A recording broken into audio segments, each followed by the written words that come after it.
Hello बच्चों, let's see the question and the question is if the enthalpy of formation of मतलब enthalpy of formation हमें पे बेटा यहाँ पर C2H4 कहने का मतलब क्या है बेटा, ये आपका इथीन इथीन का CO2 का NH2O का at 25 degree Celsius 1 atm pressure में आपको गिवन है 52 -394 -286 किलो जूल पर मोल रिस्पेक्टिवली।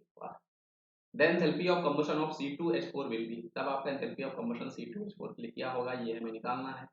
तो चलिए इस क्वेश्चन को सॉल्व करते हैं। तो यहाँ पर है क्या बेटा, एंथैल्पी ऑफ कंबशन का मतलब कहने का मतलब C2H4 जो है उसको हम लोग बेटा O2 से बर्न कर रहे होंगे। यहाँ पर हमें जो बाई प्रोडक्ट मिलेंगे वो आपको मिलेंगे CO2 और H2O, यहाँ पर आपको बाई प्रोडक्ट मिलने वाले हैं। तो सबसे पहले इक्वेशन आपकी बैलेंस होनी चाहिए। तो बैलेंस करने के लिए बेटा यहाँ पर 2 से मल्टीप्लाई करो तो हाइड्रोजन आपका बैलेंस हो गया। और यहाँ पर 2 2 4 4 हमारे पास 2 आपको CO2 भी बैलेंस करना पड़ेगा, 2 CO2 भी बैलेंस कर लिया। अब टोटल हमारे पास ऑक्सीजन कितने हो गए, 2 2 जा 4 2 6, मतलब यहाँ पर आपको बेटा 3 से मल्टीप्लाई करना पड़ेगा। और अब हमारी इक्वेशन जो है वो बैलेंस हो चुकी है। इनका फिजिकल स्टेट जो है वो आप यहाँ पे लिख सकते हो, है ना, आप यहाँ पे लिख सकते हो।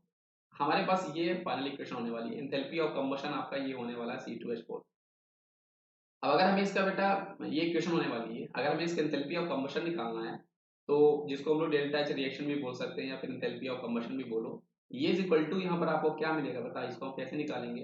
तो चल में ये हम निकालेंगे summation of enthalpy of formation, enthalpy of formation of product को माइनस करेंगे summation of enthalpy of formation, enthalpy of formation of reactant हम लोग कर रहे होंगे बेटा। क्या कर रहे होंगे हम लोग, रिएक्टेंट कर रहे होंगे। मतलब प्रोडक्ट में हमारे पास टोटल जितना एंथैल्पी ऑफ फॉर्मेशन होगा सम करने के बाद जो जो भी आपके पास कंपाउंड होंगे उसको हम रिएक्टेंट से माइनस कर देंगे।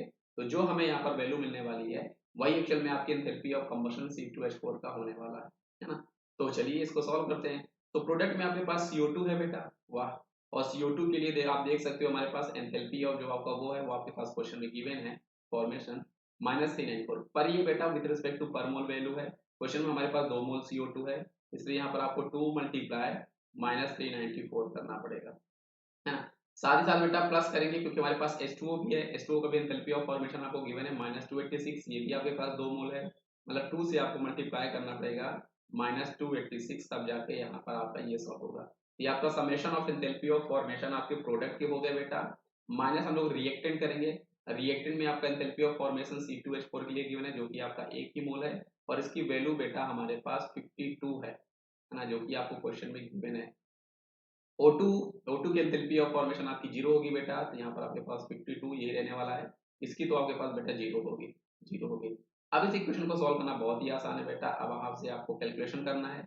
यूनिट आपकी यहाँ पे जो यूनिट आएगी बेटा वो आपकी किलो जूल पर मोल में आएगी, क्योंकि वैल्यू हमने किलो जूल पर मोल में लिया है। तो किलो जूल पर मोल यहाँ पर आपकी वैल्यू आने वाली है। अब इसको हम लोग सॉल्व करते हैं बेटा।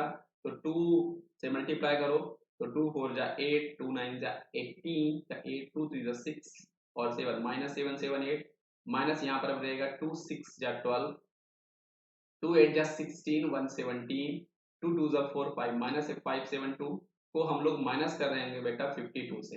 तो जब आप इस पूरी इक्वेशन को ऐड करने वाले हो बेटा तो आपके पास जो वैल्यू आने वाली है वो आपके पास ऑप्शन नंबर डी आने वाली है। आप इजीली देख सकते हो बेटा, आप 800 में 500 को ऐड करोगे तो ऑब्वियस सी बात है वो 1300 हो जाएगा, समथिंग 1400 के करीब ये वैल्यू वाले आने वाली है। साथ ही आपकी माइनस में आने वाली है, पूरा सॉल्व करने की जरूरत है ही नहीं। तो इस क्वेश्चन में आपके पास जो आएगा -1412 किलो जूल पर मोल, option number D is the correct answer. I hope आपको ये कॉन्सेप्ट जो है समझ में आया होगा। इसका सही जवाब हमारे पास ऑप्शन नंबर डी है बच्चों। तो थैंक यू।